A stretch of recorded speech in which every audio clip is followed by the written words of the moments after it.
Yasteka. For me, steak. Medium. Medium? Medium. And 2 beer, 1 Colombia. Colombia, the white beer. White beer. White, okay, chcesz białe? Okej. Okay. And Serena. Ja mam jakąś Pietra Bionda, a ty masz, to znaczy my mamy Colomba. Więc oba są Colomba i Pietra Bionda. Oba są, oba są korsykańskie, więc posmakujemy. Adrianka dostała te krewetki, za którymi za bardzo nie przepada. One są przepyszne, no ale są uciążliwe, że tak powiem, w obróbce, tak? A ja tutaj mam kawał steka, zobaczcie. Przepotężny, olbrzymi kawał steka. Już wiemy, że wszystkie krewetki odkłada się na talerzyk. Przyznaję szczerze, że to był nasz pierwszy raz. Ale Adrianka jakby co, to zje ode mnie frytki. Żeśmy byli w restauracji La Bottega. Można powiedzieć, że nie trafiliśmy z zamówieniem. Adrianka wzięła właśnie te duże krewetki królewskie. Strasznie lubimy małe krewetki. Tak, małe krewetki, bardzo je lubimy, ale duże nam nie wchodzą. Więc z zamówienia Adrianki nie było, że tak powiem, takie perfekt. A ja dostałem karczek. No i powiem szczerze, był ok, byłem najedzony, ale karczek też nie jest moim... Myślałem, że to będzie taki stek, tak? Bo pisało stek, a przyszedł karczek. No ale okej, słuchajcie, gdybyście byli właśnie w tej knajpie, w Bonifaczu, tutaj w tym miejscu, to polecam Wam rybkę doradę. Żałujemy, że dorady żeśmy nie wzięli i polecam lasagne. Bardzo żałujemy, że nie wzięliśmy lasagne. No ale po prostu chcieliśmy, że tak powiem, być dzisiaj oryginalni i za bardzo nam nie wyszło. Dobra, finalnie, żeby było, słuchajcie, nie było drogo, bo zapłaciliśmy 70 euro tak naprawdę. Więc na restaurację 70 euro to nie jest jakieś takie szaleństwo. I uwaga, najzabawniejsze jest to, że mogliśmy tam zapłacić chyba 25, no jakieś 40 euro. Gdybyśmy się oczywiście nie porwali na te królewskie krewetki i na tego steka, bo to akurat były dwie najdroższe rzeczy, tak? Także mogło być lepiej i taniej, no ale no nie pykło dzisiaj. Przyznaję, że w naszych planach była ta knajpa, którą teraz tutaj widzicie. Ja nie będę, że tak powiem, za bardzo ludziom po stołach zaglądał, ale ta knajpa tutaj jest taki numer 1 i tu naprawdę trzeba stanąć w kolejce albo złożyć rezerwację, bo ciężko się tutaj do niej dostać. Liczyłem na nią właśnie, że tutaj skończymy w niej. The next day. Słońce. Ale czadzi słońcem. Kazał mi to powiedzieć. Tak. Tak w ogóle to nie czuję strachu przed zimnem w tych temperaturach. Jest bosko. Tak, bo Adrianka ma taki problem, że ona czuje strach przed zimnem. Na przykład w nocy, jak robi się ciemno, to zakopuje się w łóżku. Ja wam może kiedyś wam to pokażę, bo Adrianki łóżko, albo inaczej, część wygląda jak gniazdo chomika. Każdej kobiety łóżko wygląda jak gniazdo chomika. No ja to bym polemizował. Dwie poduszki, kocyk, poduszka pod nogi i kołderka. Ale ty masz 2 koce. No bo ten to jest I kołdra. W razie To co, W, zapasowy jakbyś zgubiła? W razie W, jakby było zimno na zewnątrz, jeszcze go nie wykorzystałam. Jesteśmy już w marinie i teraz będziemy szukać naszego jachtu. Tak mniej więcej już widzę go, który to jest. Ten? To masz ten? Nie wiem jak to powiedzieć. Zaskoczyłeś mnie. Nie wiem jak to powiedzieć, ale my się tu śmiejemy, a tam jest taka kolejka do biletów, ale żeśmy to trochę źle ogarnęli. Mogłeś rano biec kupić, nie? Aha, że mogłem rano o 6 wstać i kupić bilety i potem przyjść i cię obudzić, że mamy bilety. Ręczniki rano o 5. Tak, ręczniki rzuca się w Makarskiej na plaży. Robi to wrażenie. Aha, dobra, ja mam nadzieję, że to nie jest wycieczka. Patrz, tam ta kolejka. Ty, nie, tu są kasy. Tu są kasy, dobra. Kupuj tutaj. Mamy o której? Pierwsza 30 i zapłaciliśmy prawie 70 euro. 35 euro na głowę 2-godzinna wycieczka. To co, musimy tutaj stanąć w kolejce, Nie, no, tak? Pierwsza 30 to Myślę, mamy że całe- 2 godziny czasu. Aha, no dobra. To co, jak mamy dwie... Tak, ale to przejdźmy się Tam. dzisiaj tą drugą stroną, no. Tam jeszcze nie byliśmy. Tak. Coś wam pokażę. Oni tutaj wymyślili taki patent, że takie klatki mają zamontowane pod tymi pomostami. I w całym czyli jedna tak, jest w tu. całym Bonifacio pod tymi pomostami są zamontowane te klatki, a w tych klatkach są małże i chodzi o to, że małe rybki, takie małe rybki, one się chronią w tym. Bardzo tak sprytnie wymyślili. Czy mówisz, że są same muszelki po małżach chyba, tak? Nie wiem. Chodzi o to, że mają tutaj małże, muszelki, jakieś tego, że taki ekosystem jest stworzony w że one środku. między tymi... I one, te małe rybki, które się urodzą, chowają Tak, się tego bardzo przed dużo drapieżnikami. małych W tych, rybek. mają tu 60 takich krat pod wszystkimi pomostami pomontowane. Dosyć oryginalny pomysł, muszę powiedzieć. Woda jest tu mega czysta. Wczoraj, jak żeśmy wieczorem wracali przy tych jachtach tych dużych, to pływały takie wielkie ryby, że ło matko, olbrzymie karasie. O, to taką może wynajmiemy. Czy no, znaczy, jeżeli chodzi o łódki i jachty, to przyznaję szczerze, że to jest taka dziwna zajawka z naszej strony, bo nam się to bardzo podoba, ale tak naprawdę wybraliśmy kampera, tak? No każdy gdzieś ma swoją zajawkę na podróżowanie. Jedni podróżują po hotelach, drudzy po pensjonatach, po apartamentach, pod namiotem. Można jechać samochodem z namiotem, można jechać z przyczepą kempingową, można podróżować jachtem. Miejsca, które my uwielbiamy, to są właśnie takie mariny, tak?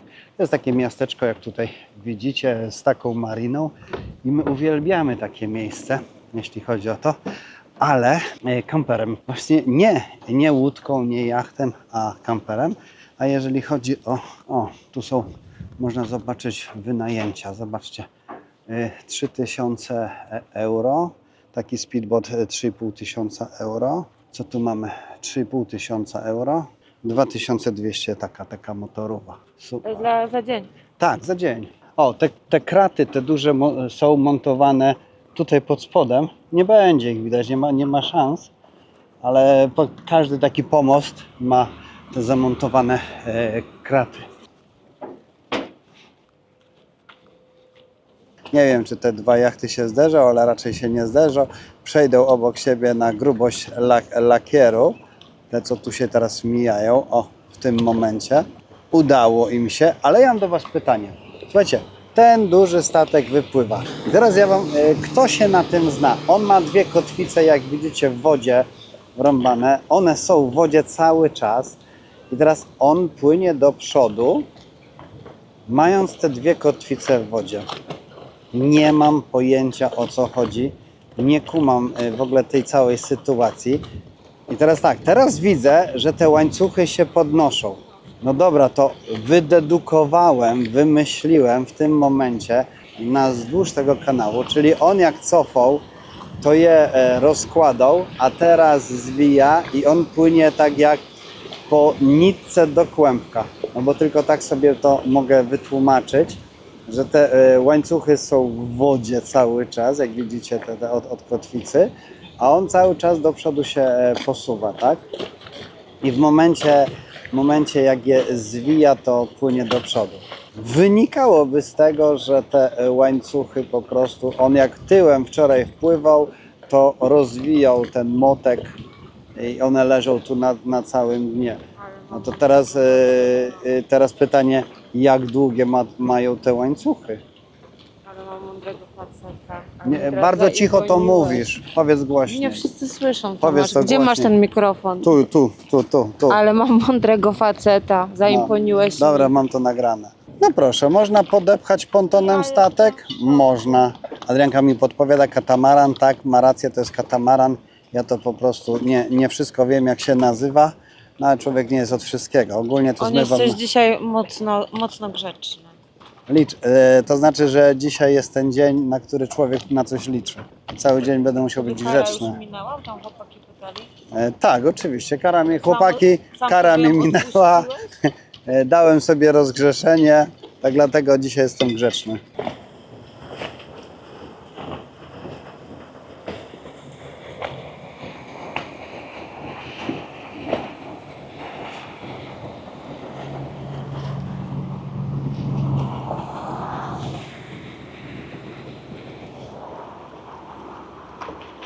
Nasza misja kupna parasolki plażowej z napisem Korsyka legła całkowicie w gruzach. No niestety tutaj w Bonifacio nie udało się, więc podjęliśmy kolejne wyzwanie, a mianowicie kupno deseczki do krojenia, bo faktycznie potrzebujemy deseczkę do krojenia. Tak, bo zginęła na Nocy Wikingów.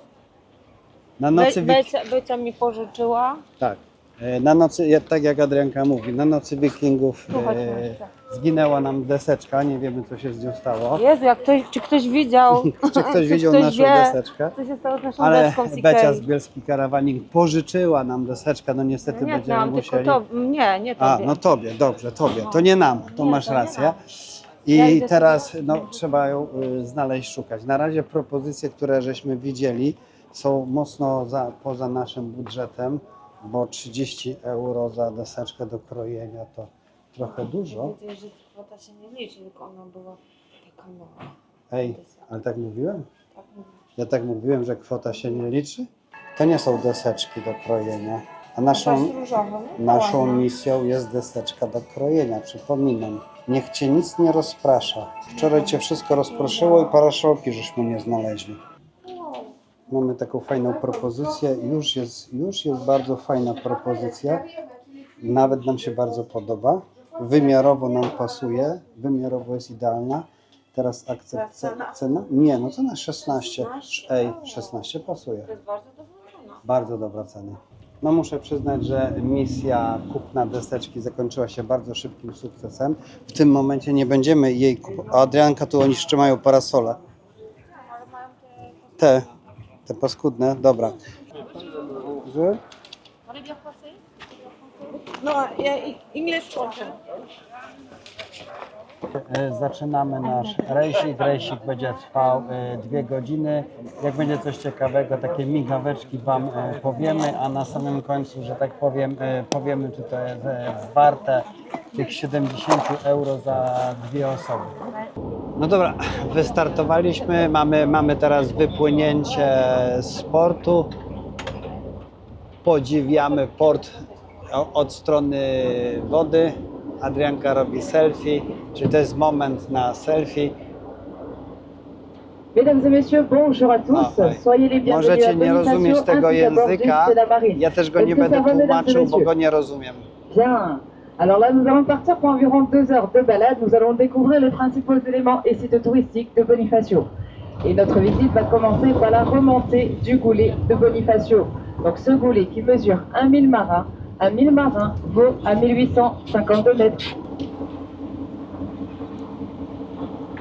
Alors, toujours sur la gauche, au ras de l'eau, nous passons devant Tutaj la gare akurat maritime de widzicie Bonifacio. przeprawę C'est promową, de là que tak? I ten s'effectuent les traversées ich entre Newsa Bonifacio et Lines to jest ten, Santa który Teresa, będziemy qui est donc jutro en płynęli Santa Teresa, na qui est distante Sardynię. de 12 km et prend environ 1 heure. Więc ja na początku nie wiedziałem, jaki to jest promik, czy się zmieścimy, ale jak zobaczyłem, że tiry tam chodzą, to jest okej. Dziwi mnie jedna rzecz, że tak na tak pionowej skale oni jeszcze mur wybudowali. Tak, jakby tutaj od tej strony miał ktoś się wspinać. Tu mamy taką ciekawostkę, bo nie wiemy, jak oni tam weszli w to miejsce. Więc będziemy próbowali rozszyfrować, jak dostać się tam do środka, bo na bank jest to coś przekutego pod ziemią, tak? Mam nadzieję, że będzie to słychać, bo tu trochę jest duży rumor i trochę duży szum. Ale jak widzicie, tu są te schody, po których walczyliśmy o życie wczoraj. To, że to zostało wybudowane, to miasto na tych skałach, to naprawdę robi to olbrzymie wrażenie. I mówię, jak tu ludzie mieszkają w ogóle, że w ogóle nie mają jakiegoś takiego lęku wewnętrznego. Nawet, zobaczcie, tarasik tam widać w tamtym miejscu. Claire, W tym momencie mamy taką atrakcję, że tam jest dziura w statku i wszyscy oglądają te rybki, które tutaj widzicie. Zobaczcie. A te rybki można właśnie zobaczyć przez dziurę statku w podłodze. Ale dosyć bardzo ciekawy pomysł. Ojej, jak wieje. D'accord. Donc c'est vraiment le bout du bout du Słuchajcie, jesteśmy chłodzeni bryzą, naprawdę. W oczach, wszędzie. Jakbyście chcieli usiąść na tym miejscu, No może nie. to nie polecamy, nie Wydaje, że polecamy. on się po prostu spóźnił i próbuje nadgonić. Także to miejsce na końcu nie polecamy, ale jest przyjemnie. Jak w razie upałów, to jak najbardziej tak. Leć, ja się czuję, wpadła do wody. Główną atrakcją tej podróży jest słony deszcz. Proszę nie mylić ze złoty deszcz, to są dwa różne deszcze. Ale wygrała go Adrianna ewidentnie. Nie, no myślę, że ty. To widać. Ale pan, który siedzi obok mnie, on po prostu nawet jest nietknięty. On po prostu jest suchy, nietknięty. A wszystko my zgarniamy. Là, normalement, vous avez la petite maisonnette avec un toit vert et quelques pyramides. Le cimetière des marins de la Sémillante. Et toujours en continuant sur votre gauche, dans les... Et ici, on est à peu près à 3 à 5 mètres de profondeur. Hein.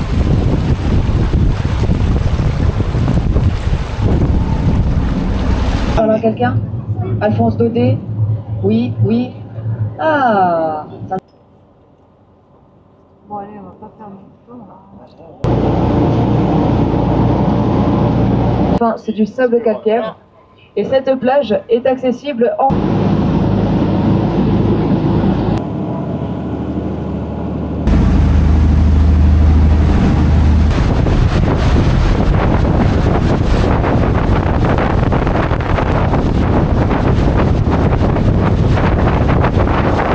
Que la marine remonte à la nuit des temps, que le navire remonte le cours. Proszę? Jaką kartkę? No nie trzeba. Aha, tą, na której siedzieliśmy. No to lecimy do chałupy. Słuchajcie, już wam mówię, jak wygląda sytuacja. My teraz, jak widzicie, zeszliśmy z naszego jachciku, łódki, okręty i my teraz lecimy teraz na kemping. Już wam powiem dlaczego. No bo jak żeście widzieli, a może nie widzieli, no po prostu nas tak zlało wodą. Teraz tak, czy to jest nowy? Nie wiem, ja nie ogarniam tych jachtów. Naprawdę nie ogarniam tych jachtów. Sytuacja wyglądała tak, że rejs bardzo fajny. 70 euro. Trasiejkę, jak mogę, to tutaj pokazuję. Prawie 2 godzinki albo 2 godzinki trwał rejs. Tutaj po zatoczkach pani coś po francusku mówiła, ale w mojej własnej ocenie wolałbym płynąć katamaranem. Dlaczego? Dlatego, że my praktycznie czułem się jak w kinie, siedząc bite 2 godziny na tym naszym miejscu i żeśmy się praktycznie z niego nie ruszyli. Statek podpływał do wszystkich tych atrakcji. Statek. Dzisiaj znowu zrobiłeś niefart. Dzisiaj poszedłeś na rejs w kąpielówkach. Tak? Aha, dobra, bo ja, słuchajcie, tak, bo ja sobie przygotowałem kąpielówy na rejs, bo myślałem, że będą skoki do wody. A te skoki do wody właśnie są na katamaranie. Więc jak ktoś ma ochotę właśnie ponurkować, posnurkować, popływać, no to tylko taką wycieczkę katamaranem i przyznaję szczerze, że ja właśnie na taką wycieczkę liczyłem, no ale no niestety to nie był ten typ wycieczki. To była tak zwana krajoznawcza wycieczka tutaj po okolicy. Nie żałujemy, była bardzo fajna, ale wiem, że wolałbym taką ze skokami do wody i ze snurkowaniem. Pokażę wam w międzyczasie jeszcze przed finałem, jak wygląda ten kemping. Kemping jest malutki, dosłownie malutki. Tutaj na górze są stanowiska tylko i wyłącznie, można powiedzieć, dla tych małych samochodzików. No kamper tu by miał problemy. Dobra, no jak ktoś chce się wcisnąć, to tak, ale z tego co wiem, ta pani właśnie ustawia, zobaczcie, wszystkie takie, te piątki, te czwórki, te szóstki, te siódemki, te ósemki stoją właśnie tutaj, na samej górze, a te duże kampery dosłownie mają parę miejsc tutaj na dole. Tam jeszcze są na górze namiociki, tak? Więc ten kemping ma bardzo, bardzo mało miejsca, jeśli chodzi o kampery. Ja mógłbym chyba na palcach policzyć, bo tutaj jest 3 się zmieściło, tam jest 4, 5, 6, 7, 8, 9, 10, 11. Można by było powiedzieć, że 11 miejsc, chyba że jeszcze w tamtym momencie coś by się z tych dużych kamperów tak tutaj zmieściło, tak?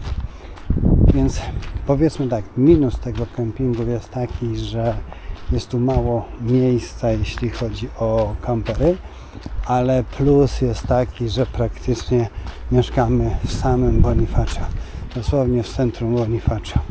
Jeżeli, a drugi plus to ta pizzeria, która tutaj jest na wprost, tak? To co myśmy sobie tam pizzę zamawiali. Przepyszne mają pizzę. No i dobra, jak wygląda serwis? Serwis wygląda tak, tu mamy zrzut wody szarej, tutaj mamy wodę, więc ja tak za daleko nawet nie mam, bo co węża podciągam i sobie, że tak powiem, pouzupełniam. A tutaj jeszcze Wam pokażę, może tak nie do końca Wam pokażę, ale tutaj są sanitariaty, tak? O, w tym momencie, słuchajcie, sanitariaty są czyste, co chwilę ktoś je sprząta, więc z wodą jest tak, że chyba woda się nagrzewa od słońca, bo jak wczoraj byłem się kąpać po południu, zresztą zaraz też idę to powiem, to był wrzątek, totalnie wrzątek, ale jeżeli dzisiaj rano poszedłem się wykąpać, to już woda była taka letnia, jeszcze się nie nagrzała. Z tego właśnie wywnioskowałem, że po prostu tutaj woda jest chyba no od słońca, że tak powiem, się nagrzewa. The next day. No i opuściliśmy nasz fajny kemping. Ja pozytywnie oceniam ten kemping, bardzo pozytywnie. On jest taki malutki, kolorowy na parę kamperów. I teraz tak, co jest ważne? Ile żeśmy za niego zapłacili? 54? 54, słuchajcie, 54 euro za 2 dni. Słuchajcie, no rewelacyjna cena, no bo 2 dni za 54 euro jesteście praktycznie w centrum Bonifacio sobie stoicie. A teraz będziemy właśnie się przebijać przez Bonifacio do portu. Tam chcemy stanąć, że tak powiem, w małej kolejce. Mam nadzieję, że małej kolejce. Jest niedziela, jest niedzielny poranek i lecimy właśnie na Korsykę. I teraz takich... Aha, no tak. I teraz takich największych ciekawostek to na Sardynię płynie się 40 minut. Na Korsykę, z Livorno na Korsykę płynęliśmy 4 godziny, a teraz będziemy płynąć 40 minut. To summa summarów na Sardynię można się dostać w niecałe 5 godzin płynąc przez Korsykę. Znaczy kosztowo, to żeby nie było kosztowo, wychodzi to dużo drożej, bo to jest koszt dwóch promów. O, widzę, że tam już kolejka się zrobiła. Kolejka na dole już jest. No i teraz tak, no pytanie jak to chyba tędy. Co, nie, chyba tędy. Tam jest zakaz wjazdu kamperów, czyli tu już wiem, że to tędy. Tam jest taki ewidentny zakaz wjazdu kamperów. Takie zjazdy z górki pionowe w dół w ogóle nie robią na mnie żadnego wrażenia po Norwegii. Na Norwegii żeśmy przećwiczyli te zjazdy. No i przyznam szczerze, że na Maderze też przećwiczyłem te zjazdy, ale nie kamperem. Dobra, my się teraz ustawiamy w kolejce. Zobaczymy, jak to będzie wyglądało. Naszego promu jeszcze nie ma. My płyniemy taką ich newsą, ale teraz już jest takie ustawianie w te faktycznie prawdziwe kolejki. Jest jeszcze tam Moby Dick, ale wiecie co? Aha, dlaczego my nie płyniemy Moby Dickiem? Bo był droższy o 5 dych. I ważymy 3,660. Słuchajcie, waga naszego kampera 3,660. I teraz tak, pełny bak paliwa i 100 litrów wody. Można powiedzieć, że jesteśmy pierwsi do wyjazdu. No jest tu niezwykle ciasno. Muszę powiedzieć, że jest tu niezwykle ciasno. Zobaczcie. No ale się mieścimy, tak? Dobra. Okej. Uciekamy stąd szybciutko. O, zaraz wam pokażę, jak wygląda na stateczku, bo Adrianka już tam poszła. Dobra. Można sobie siedzieć w takim miejscu. Nie wiem, czy będzie mnie słychać, bo tutaj jest mega głośno. Ale idę zobaczyć, gdzie jest Adrianna. I jak znam życie, chyba będzie w środku, bo mimo to, że jest fajnie i ciepło, to na morzu może wiać. Okej. Tutaj jest jakaś wycieczka i tu Adrianki nie ma. Z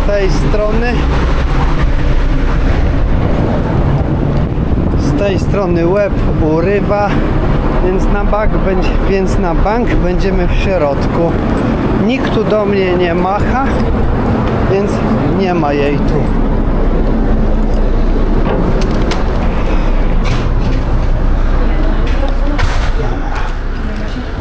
Idziemy zobaczyć. Słuchajcie, tu jest klima włączona, więc wiem, że tu będziemy siedzieć, że jest tutaj klima. I teraz pytanie, czy moja kobieta tutaj jest? I też jej tutaj nie ma, czyli jest z przodu. To znaczy, że z przodu są jeszcze jakieś fajne miejsca, chyba. No teraz to zonga zabiłem, bo nie ma.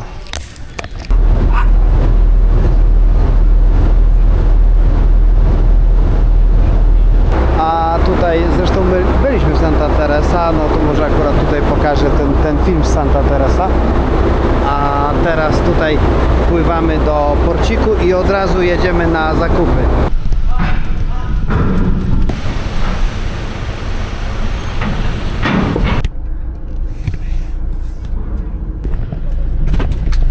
Już Włosi mają burda. No ale to spoko. Mister Corsi, widzisz? Okej. Za 400 metrów skręć w lewo w Wiadrze Panny Marii. Tak, lecimy. Jesteśmy, słuchajcie, na Korsyce. Na Korsyce. Boże, tak. Ty nie byś lepiej już. Co do Korsyki, to za chwilę porozmawiamy, a teraz zaczynamy projekt Sardynia i zaczynamy go od wjechania do sklepu i zrobienia takich delikatnych zakupów. Obiad, śniadanie, kolację. Muszę wam pokazać, za co lubimy Sardynię. O, właśnie za takie gadżeciki. O, zobaczcie, to jest w ogóle czekolada z chili. To nie wiem, co to jest, ale tutaj jest taki przypadek. Adrianka przyniosła ze sklepu i jak wróciła ze sklepu, to tylko okazało się, że jest połowa. No zobaczcie, ktoś wyjadł normalnie. Ja nie wiem, czy a to po drodze ktoś jadł. W sklepie, przepraszam. I to jak? Po drodze czy w sklepie? W sklepie, na bank w sklepie ktoś zjadł, no. No dobra. No i takie zupki, słuchajcie, takie szybkie zupki do gotowania. To znaczy one są już zgotowane. Bardzo szybkie, ale powiem wam tak, teraz Adrianka lubi dyniową najbardziej. I te zupki to po prostu są też małe takie sztosy. Uwielbiamy Sardynię za jedzenie, za włoskie żarcie, bo to włoskie żarcie to jest to, co naprawdę lubimy. A to jest... Ej, Adrianna, ale tu też. Ej, ale tu też. Ja tam musimy wrócić. No to musimy reklamować. Ona wróciła ze sklepu z czymś takim. Ja nawet nie wiem, w którym momencie to ogarnęła. Takie podsumowanie Korsyki. Dla kogo jest Korsyka i co my o niej sądzimy. Tak naprawdę nas oczarowała Korsyka. Jesteśmy nią zachwyceni i już powiem wam, że planujemy na nią powrót, więc to na pewno ona teraz będzie oszpilkowana. Na Korsykę żeśmy się wybierali już od 2 albo 3 lat. Od 3 lat. To było trzecie nasze podejście i udane, dwa poprzednie z różnych powodów nam się nie udały. Trochę nam tu pomogła Kasia, tutaj jadą jej dane do Kasi i Kasia jest, że tak powiem, obsługuje polskie grupy turystyczne na Korsyce, robi tam indywidualne wycieczki i pomaga właśnie takim nieogarniętym ludziom jak ja w jakichś takich fajnych, bo wiadomo, słuchajcie, można jechać na Korsykę bez planu i najczęściej się tak jedzie, w każdy kierunek bez planu. No myśmy chcieli, że tak powiem, z racji tego, że będziemy byliśmy krótko na Korsyce tym razem, 10 dni, to chcieliśmy mieć przynajmniej jakieś tam pojęcie, jakieś plany, chcieliśmy wiedzieć, czego się możemy spodziewać i bardzo się cieszymy, że skontaktowaliśmy się z Kasią. Kasia też wystąpiła u nas na kanale w naszym filmie. No powiem Wam tak, tona, 2 tony, 5 ton informacji na temat Korsyki, takiego prywatnego życia na Korsyce, jak to w ogóle życie tu wygląda, jakie są zwyczaje, obyczaje. No jak tak sobie człowiek tego się wszystkiego dowie, to potem ta podróż staje się inna, totalnie inna i właśnie po takiej rozmowie z Kasią okazało się, że myśmy zaczęli się naprawdę zachwycać tą Korsyką, przestaliśmy się stresować, bo na początku był taki stres, taka niepewność, co to za państwo, wiecie, to tak jakbyśmy do Hiszpanii jechali duszę na ramieniu, ale jechaliśmy do Francji, czyli też dusza na ramieniu. Okazało się, że Korsyka to po prostu inny świat, totalnie inny świat, takie historie, jak żeśmy tam wysłuchali. Oddychasz, łapiesz czasami powietrze? Tak, Adrianka się właśnie odezwała, mieliście możliwość, ona nieraz jak się przebudzi, to się właśnie odzywa, bo Spałyśmy tym gadaniu i w pewnym momencie, tak jak chrapiesz w Tak. lasem, to on nie oddycha. Adrianka ma ciemne okulary założone po to, żeby sobie spać i żebym się nie przywalał, że ma zamknięte oczy. A ty Ona wtedy sobie włączasz zakłada, kamerę tak. i masz z kim gadać, tak? Dokładnie. Wracając do głównego tematu, słuchajcie, Korsyka jest cudowna, naprawdę cudowna. Dla nas ma chyba jedne z najtańszych kempingów w Europie. Gdybyście Korsykę chcieli robić na dziko, tak zwanego dzikusa, to zapomnijcie, od razu zapomnijcie. Nam, powiedzmy, w cudzysłowiu się udało 2 takie nocki spędzić na dziko, ale to naprawdę dlatego, że to był akurat parking przy plaży i można tam było nocować, faktycznie nie mieli z tym żadnego problemu, kampery stały, ale z reguły Nie byliśmy sami. ale z reguły parkingi przy plażach mają te belki takie powyżej 2 metrów ograniczenia, więc oni już sami wiedzą, że z racji tej belek żaden kamper tam nie wiedzie. Druga sprawa, na Korsyce jest taka ilość kempingów, taka olbrzymia ilość kempingów, że naprawdę z trudem się szuka dzikusa, tak? A kempingi, uwaga, są tanie. Naprawdę są tanie, że byśmy się dziwili. Słuchajcie, kemping, podstawowa cena za kemping 24 euro. No 24 euro to nawet nie jest 100 zł na Polskę, można powiedzieć. Tylko jedno kosztowało 24, 130. Dobrze, 32, dlatego że w niektórych kempingach brałem prąd bez sensu było, przykładowo, bo można, zawsze pytają się, bo prąd jest w dopłacie, tak? W dopłacie 4 euro kosztuje prąd. Gdzie ty brałeś prąd? Raz za darmo. Na ostatnim kempingu my byliśmy z prądem. Dzisiaj? No, Nie mieliśmy oczywiście, dzisiaj nie, bo nie braliśmy. Ostatni to był Dobrze, ile ten dzisiejszy kemping kosztował? 25 euro. 54 euro za Dobrze, to policz ile to jest? Podzielna. 27. No. No 27 euro. Słuchajcie, bardzo przepraszam, bo ja powiedziałem 25, jest 4 awantura. powiedziałeś.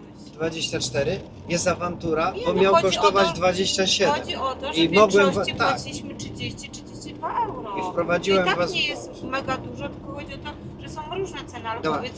tak, to są właśnie, niestety ja nigdy nie mogę czegoś zaokrąglić, muszę być perfekcyjny i jakbym kiedyś chciał no bo coś ktoś kiedyś zaokrąglić, pojedzie i powie, ale tu miało być kempingi za 24 euro. te informacje, które my teraz podajemy tak naprawdę, to są w dniu dzisiejszym. Słuchajcie, my jedziemy teraz chyba 3. raz na Sardynię kamperem i szczerze, Ja nie mogę powiedzieć Wam, czy będzie tak jak 2 lata temu było. Ja mogę Wam podać miejscówki, na których żeśmy spali, ale zawsze, bo przychodzą do nas prosić o miejscówki, na których żeśmy spali. My je oczywiście dajemy, jak najbardziej, ale za każdym razem ja podkreślam, że mogą być nieaktualne. Że to, co było rok temu na Sardynii, czy 2 lata temu na Sardynii, może być nieaktualne. I jeżeli ja Wam dzisiaj tu pokazuję ten parking, że kosztuje 24 euro, słuchajcie, nie przejmujcie się tym, że ja mówię 24 euro i że tutaj jest parking, bo jak Wy przyjedziecie, może nie kosztować 24 euro i może być tam już belka założona, że Wy nie wiedziecie, bo tak właśnie bardzo się często na Sardynii zdarza. Właśnie wracając do głównego tematu, kempingi są mega tanie, naprawdę mega tanie i uwaga, na Sardynii są droższe kempingi jak na Korsyce. Tutaj nawet dzisiaj przeczytałem, że jeden z kempingów kosztuje 100 euro za dobę w takim fajnym miejscu, ale 100 euro to już chyba lekko na Chorwację zakrawa, tak? A nie na Sardynię. No na Sardynii trzeba liczyć od 30 euro w górę, taka średnia, ale jak znam życie, to na jakichś kempingach będziemy spali, to Wam damy znać. Bo w większości przypadków Sardynia jest tak zwana dzika. Wracając do Korsyki. Bardzo nam się podobało, mega nam się podobało. Korsykę liznęliśmy, słuchajcie, te 10 dni pobytu na Korsyce, jak widzicie, tu nasza trasa przejazdowa jest jak wyglądała. To dosłownie było tak zwane liźnięcie Korsyki i mówimy, musimy tu wrócić, bo no jest fantastycznie. Ale jest minus, słuchajcie, jest duży minus. Korsyka nie za bardzo lubi duże kampery, Ona jest taka przygotowana na kampery do 7 metrów, tak? Do 7 metrów będziecie czuć się tak spokojnie, ale powyżej 7 metrów to tak z duszą na ramieniu będziecie jeździć i możecie, że tak powiem, od niektórych kempingów się odbić, bo te kempingi są naprawdę małe i ciasne. Uliczki też na Korsyce są, znaczy ponoć każdą uliczką przejedzie autobus, nie ma uliczek, gdzie tam nie przejedzie autobus, tak, autobus przejedzie, to by się też wcześniej wydarzyło. No ale no ja Wam powiem, jak żeśmy tam jechali paroma takimi uliczkami, no to ja mówiłem, że tutaj to faktycznie takie Kartago to nawet nikt się nie porywa, bo się na zakręcie nie wyrwa, tak? Dobra, czekajcie, bo tu mam wioskę na 30 km na godzinę. Summa summarum, Korsyka jak najbardziej tak, po sezonie jak najbardziej tak. Korsyka tylko i wyłącznie na kempingach. Słuchajcie, bez planu nie jedźcie na Korsykę. Ja tak jak mówię, ja polecam akurat przejrzeć sobie własne jakieś tam materiały, pozbierać własne szpilki, albo jak kto chce, to zrobi tak jak my, napisze do Kasi, Kasia, że tak powiem, trasę zorganizuje, nawet jest w stanie porezerwować kempingi, więc od Kasi dostajecie taki plan podróży, przykładowo po winiarniach na Korsyce, to obłędne są winiarnie na Korsyce, jest taka trasa po winiarniach, od razu macie kempingi oznakowane. No i przede wszystkim te korsykańskie plaże to naprawdę robią olbrzymie wrażenie. To powiem tak, Chorwacja się chowa. Chorwacja do pięt nie dorasta. Dosłownie nawet nie może pięt zobaczyć korsykańskich Chorwacja. Nie ma totalnego porównania. Ja się cieszę, że jeszcze Polacy w ogóle nie rzucili się na ten kierunek. Jest spokój i cisza. A właśnie, a propos spokoju i cisza. Korsyka nie pozwala sobie na krzyki, wrzaski, głośne zabawy. Jest szybkie wyciszenie, tak?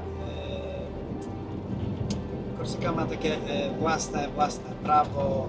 Powiedzmy, że Korsykanie szybko, że tak powiem, resetują cwaniaków. Tam po prostu mówi się, słuch o nich zaginie, tak? Słuch o nich zaginie.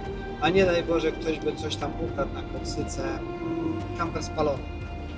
No kamper spalony, tu akurat znamy poznaliśmy takie historie, ja teraz nie będę opowiadał, tylko tak na prywatnych spotkaniach mogę je powiedzieć, tak?